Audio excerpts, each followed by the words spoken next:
Make their Christmas unforgettable with goat guns. Looking for the perfect gift for your husband or man who is a gun lover? Look no further.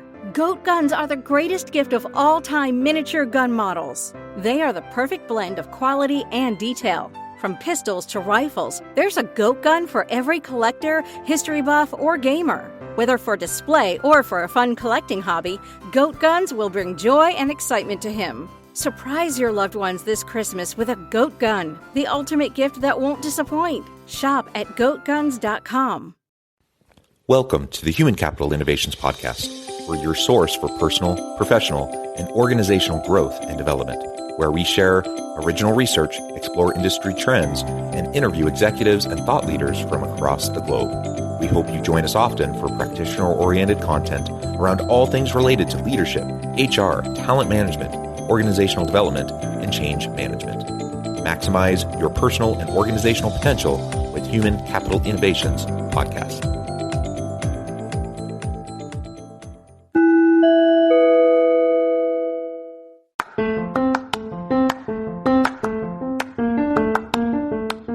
If you enjoy the Human Capital Innovations Podcast, enjoy ad-free listening by going to the Patreon page, and please consider contributing even at the producer or sponsorship level.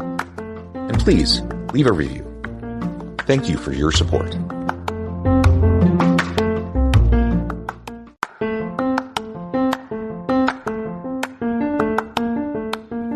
Welcome to the Human Capital Innovations Podcast. In this HCI Podcast episode, I talk with Ryan Parshall about solving people issues, time issues, and profit issues to help your organization succeed.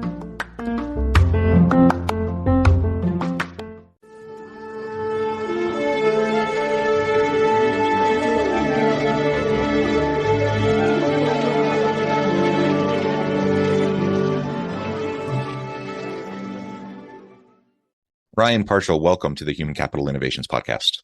Thanks, John. It's a pleasure to be with you. You're joining us from Kansas City, Missouri, close to my hometown, and I'm south of Salt Lake City in Utah. And today we're going to be talking about a range of people management and organizational leadership issues, and specifically how we can go about solving people issues, time issues, and profit issues to help our organizations be more successful. As we get started, I just wanted to share Ryan's brief bio with everybody. In Ryan Parshall's career, he has helped over 200 plus small to mid-sized business owners, entrepreneurs, and companies grow to their potential using strategy, process, organization, branding, marketing, and sales. He is a business growth coach and broker who has coached hundreds to success. He is as well the creator of the 10GS growth system and host of the Growth Engine podcast. And I know there's much more that you can share about your background. So I'll just hand it over to you. Anything else you would like listeners to know before we launch on into the conversation?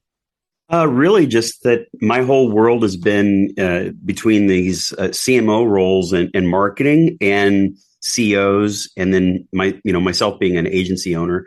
It's all revolved around business owners, CEOs, and marketing. So I have that podcast, the Growth Engine Show, where we talk about these scenarios and dynamics that happen in companies between the CEOs and CMOs and strategies and those types of things. So that's the world I live in, John.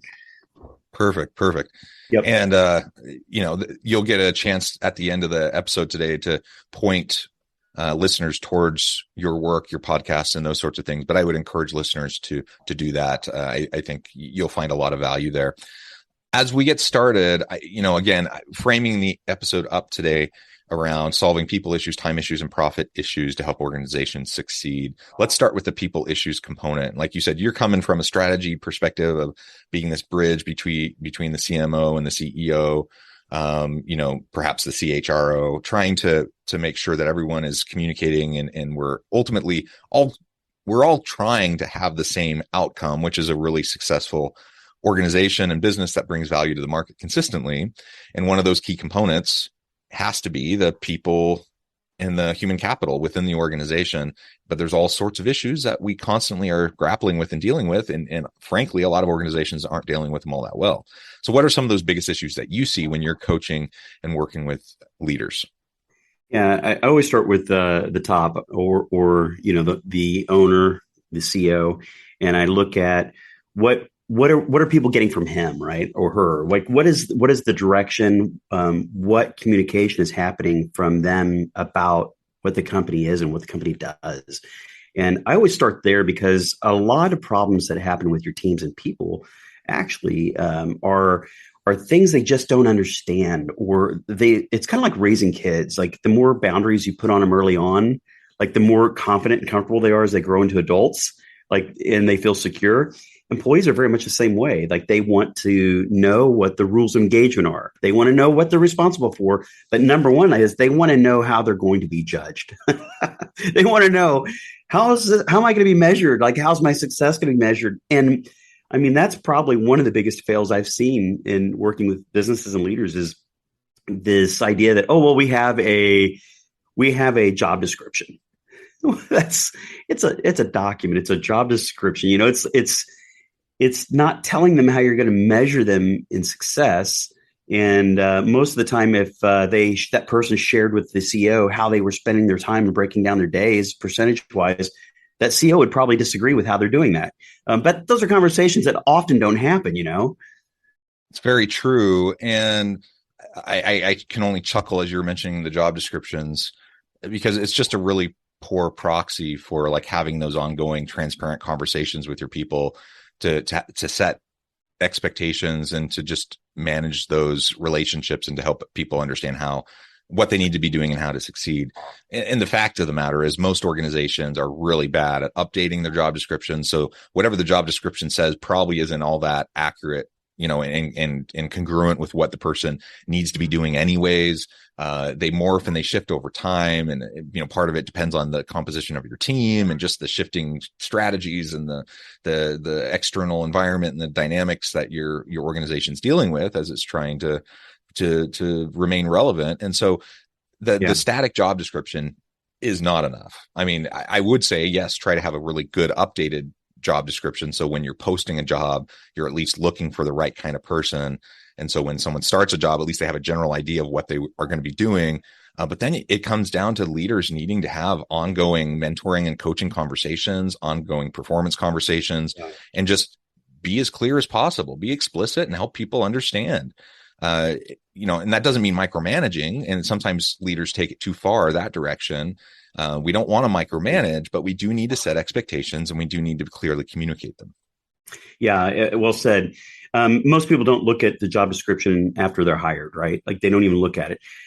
One of the ways that I think people can succeed in this area, I tell business leaders, like, you should immediately put into your calendar an hour or 45 minutes, you know, whichever one you like to do, and for a meeting, a one-on-one meeting every week with one of your team members. Like, you should always have this ongoing dialogue, and not to micromanage, as you said, but to have that repetition of understanding these are the things that this is how you're measured. Like, these are the things that we expect. Like, these are the responsibilities.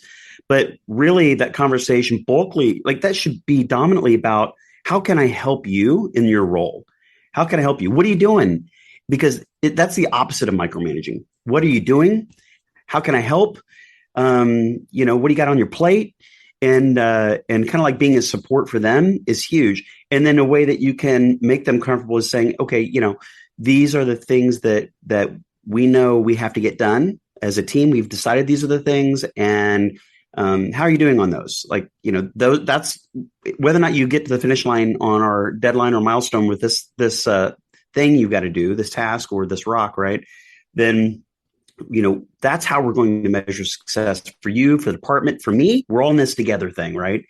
I want to go back on something though, John, is this from the top down thing, is the idea that the business owner almost always, not all the time, is a visionary. And what that means as an employee is you watch your boss or the president, you watch them like completely come up with new ideas every day. They're jumping from one thing to the next. You could hardly get done something on an initiative that he launched last week, and now he's jumped to something completely different. And you know, how are employees supposed to have success if if they're constantly chasing the visionary, right? And so the visionary having this operations person or an integrator, a buffer, right? This buffer thing is a key thing to the success of the people, individuals in that team, because they can't live like that. They are not all visionaries, else they'd probably be their own business owner. They'd have their own thing.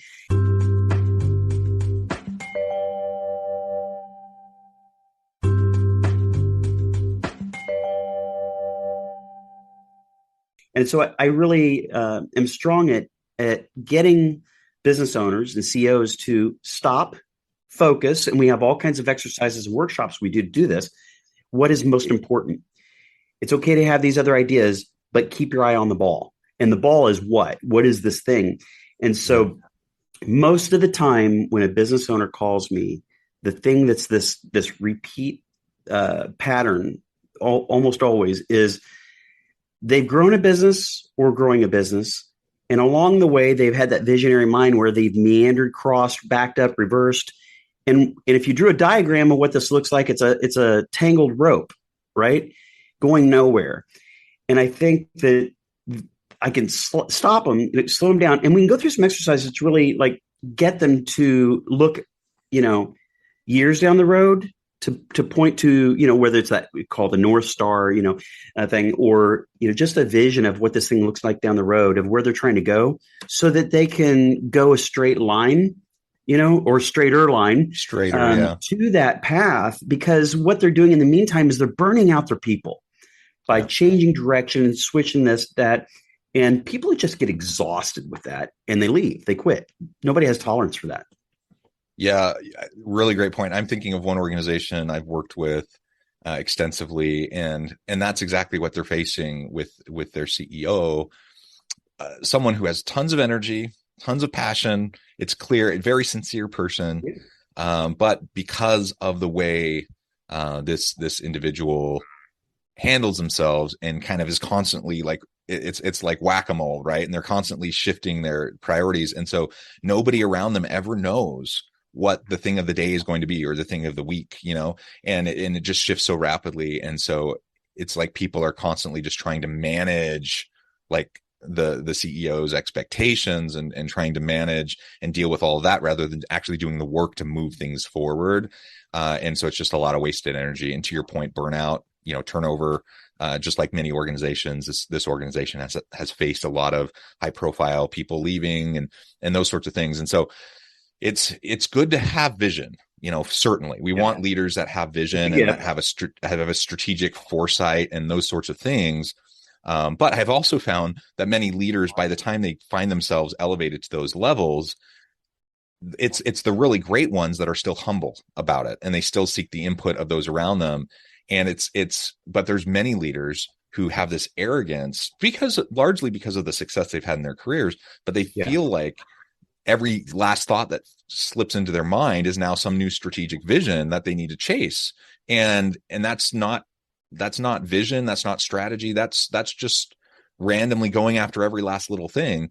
And if you don't focus, you're never going to accomplish anything. And so having some intellectual humility as a leader and continually looking back to whence you came and turning back to the people who are around you, hopefully you're leaning on them, getting their insights, having them share their expertise, trusting in their expertise, then you can still be the visionary and you can still drive the strategy for the organization, but it can be tempered and it can be focused. And that's what we need. Otherwise, like you said, people burn out, people leave, or their productivity level dips tremendously. And then that's not good for anyone.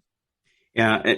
And I think it's important for people, teams, to know and understand that just like they are a person that has, their own challenges and battles, and, that the CEO they're human. Like their personality is one that's allowed the company to grow and be successful to some degree, right? Or crash, I guess. but they had something of talent there, and it was a gift. And that gift, that although it's really great for growing business, is not always the best for like stopping and really like treating everybody the way that that you feel as an employee you should be treated. And the message I would tell people would be that yet the business owner has to work harder and keep trying to work on themselves and to be a great communicator and people person. But by nature, it's harder for them than it is in other roles and other people, because they do have so many responsibilities and their mind is complicated. It's complex. When you're a visionary, your mind's always racing. It borderline, ADHD, or, it can be really moving fast. And sometimes their mouth isn't moving fast, but the brain is, right? And so it's really hard for them to get aligned and focus, be laser focused, to drive in one direction with the company. It's the way they were born. So you have to understand that that's their nature. It's their gift. And you have to give them a little bit of leeway as well as being a person. And that's just how they are. And they don't mean anything bad. Like they typically, like, they're really warm-hearted people. They really do care about you. Yeah. It's just they're so busy and their mind's wandering so fast. It's hard for them to stop and do that thing, right? I truly believe that most leaders, even the less than competent ones or the ones that can be toxic or bullies or whatever, I truly believe that it's almost never malicious. It's not intentional. They just don't know any better. They have bad habits. It's things that if they were fully aware of it, they probably would be super embarrassed by, and they may have some blind spots. And so, be patient. Just like we want anyone to be patient with us, be patient with them, certainly. And something you were talking about earlier, which also really resonated with me, is, you have someone come, you hire a person, you have a job description, you have a job posting, they come in, they're probably never really looking at that after that first day or week. They're just trying to grapple with the realities on the ground. And now you need to make sure, as their leader, as they're reporting to you, are you creating an environment of psychological safety and empowerment where they can come to you for insights, for support? And are you having regular coaching conversations with them so that you can develop mutual relationships of mutual accountability and trust? And good leadership is built on the foundation of trust. You can't, micromanaging doesn't trust. And I guess the other side of the spectrum wouldn't be trusting either. Ultimately, we have to have that mutual accountability. We build that trust over time. And then that allows me as the leader to lean more heavily on them and their expertise, recognizing that I probably don't have all of the expertise of everyone on my team. And that gives them the confidence to know that they can assert themselves, that I actually expect them to assert themselves, that I expect them to push back on me and my thinking and my ideas, and that altogether it's the rising tide lifts all ships. Like, we're going to help everyone be successful together. And that only happens as we trust each other.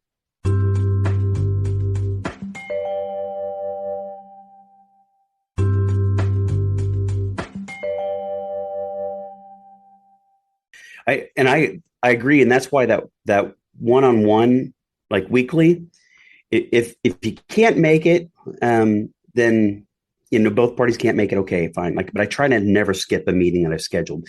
But it's important to put it on the calendar, because you will forget. Leaders get busy, you'll forget.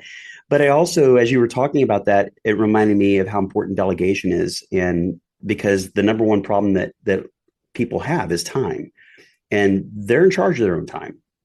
And a lot of times that time is being taken up because they haven't delegated things they're doing to their team so that they have an open door. And I remember a job that I had working for the Kansas City Star newspaper.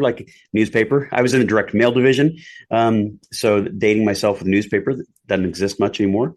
But I remember my manager always had an open door. I could walk in, even if she was busy. She would, I could tell she was busy at times and frustrated, and her eyes were, bugging out. She would put whatever she had down, and she'd like, "How can I help you?" It was like a help desk. It was incredible. And I'm like, that was awesome. She understood, and many business owners do, that when you're in leadership, you're working for them. And that is for CEOs, especially. That is the way that I was able to take my busy mind and be able to frame things so that when I went into work every day, I was in the right frame of mind. I was showing up, and you heard that term. I was showing up, looking available, looking like I was a person who cared, because I knew I was there to help each and every one of them if they needed help today. So it changed my outlook, and it really helped grow my agency. So yeah, and ultimately it's building on those people foundations, delegating, empowering, helping people to make better use of their time. All of that leads to these metrics that are going to impact the bottom line. It reduces turnover, it increases retention, it increases productivity and innovation. When you have employee engagement and satisfaction, that increases customer satisfaction, retention, and loyalty, which of course strengthens the bottom line. All of that goes together to ultimately increase profits and help the organization succeed. And so while it's certainly the right thing to do from a human perspective, like we want to treat people as people with dignity and respect, it also makes a whole lot of sense from a business perspective, from a simple dollars and cents profit motive, that we need to focus on the people in our organizations. That's what's going to help our organization succeed in the long run. Amen to that. I want to shift. We're talking about people. I want to shift real quick to something. I've really been noticing this trend. So I grow, buy, and sell businesses. So it's what I do every day. I really help CEOs with their entrepreneurial journey, right?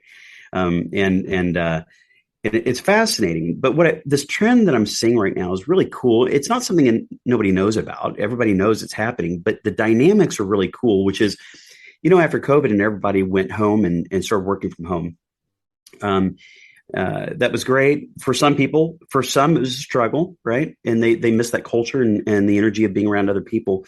And now what's happening is we see a lot of businesses asking everybody to come back, and my brother-in-law the other day said, yeah, everybody's been asked to come back. We're full-time again back at, and the traffic is in Kansas City's back to rush hour traffic again. And I have to recalculate my times to go anywhere. So what's interesting is that happened. And now there's this thing going on that's really cool, which is everybody is being able to pick and choose their lifestyle. And what I mean by that is now you can look at jobs and roles and say, okay, this company is everybody in the company business, and they like internal culture and they're big on culture. Or I'm more of an introvert. I can only tolerate people for so long. And that's not a negative thing. We're all wired differently. Some people have, different energy levels when it comes to how long they can deal with other people. And so some people would prefer to stay at home. Some people would prefer to do a little bit of both. And so back in the day, we didn't have this choice. You went in the office or you got fired, right? Right. And the COVID was everybody was at home. Right now, businesses are starting to understand who they are as a company, and they understand what their culture is and what their people want. And so now as a person going out to find a job, you can match the right company with your personality or with who you are as a person. And that is another element that we had never had before. We've never had this element before of choice. So I think it's a fascinating situation where not only can you work in the industry you want, but now you can work in the type, and you can choose the company in that industry based on their work, what their expectations of work are, and it works with who you are. And so your passion and energy about your role will be good throughout the day and throughout your life. And I think everybody's going to live a healthier lifestyle moving forward, I think. Yeah, I love those insights. It's super interesting to see how things will continue to morph and shift in terms of the nature of work and how and when we do our work, all of those sorts of things. Well, Ryan, it has been a real pleasure. I know at the time I need to let you go to get on with your busy day, but before we wrap up for today, I wanted to give you a chance to share with listeners how they can connect with you, find out more about your work, your podcast, and then give us the final word on the topic for today. Sure. You can go to healthybrands.biz. You can see our services we have there for coaching and for business selling. You can go to LinkedIn and join the Growth Engine LinkedIn group. It's growth-minded CEOs, CMOs, marketing leaders. So we have our tribe there. And, I'm writing a book called The Growth Engine, How to Build a Growth Engine. And it's a step-by-step journey to be able to take any small or mid-sized business and expand it and grow it. So a lot of things going on right now. And it's really exciting. And, as far as the final word on the topic today, I would just encourage business owners to really reach out for help, focus on what you're doing. And as far as what you're doing with the company and the people in it, focus on what you're doing, have a clear message, and then everybody else give that guy a break and support him or her, and understand they're people too, and they really mean well most of the time. So give them a break as well. Yeah. Yeah. Well said. Ryan, thank you so much. It's been a pleasure. I encourage listeners to reach out, get connected, find out more about what Ryan and his team could do for you. Check out the podcast. And as always, I hope everyone can stay healthy and safe, that you can find meaning and purpose at work each and every day. And I hope you all have a great week.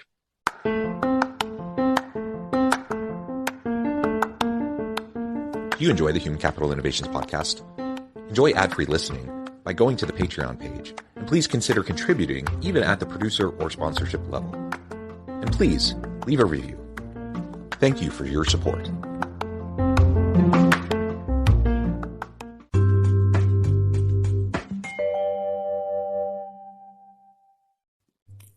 Thanks again for joining us for this episode of the Human Capital Innovations podcast. I hope you stay healthy and safe and that you have a great week. Make this Christmas memorable with Goat Guns. Get the coolest miniature gun models for your collection. From historical classics to modern weapons, we have something for every firearm and hobby enthusiast. Surprise your loved ones with the gift of Goat Guns, the perfect blend of quality and detail. Shop now and spread the joy at goatguns.com.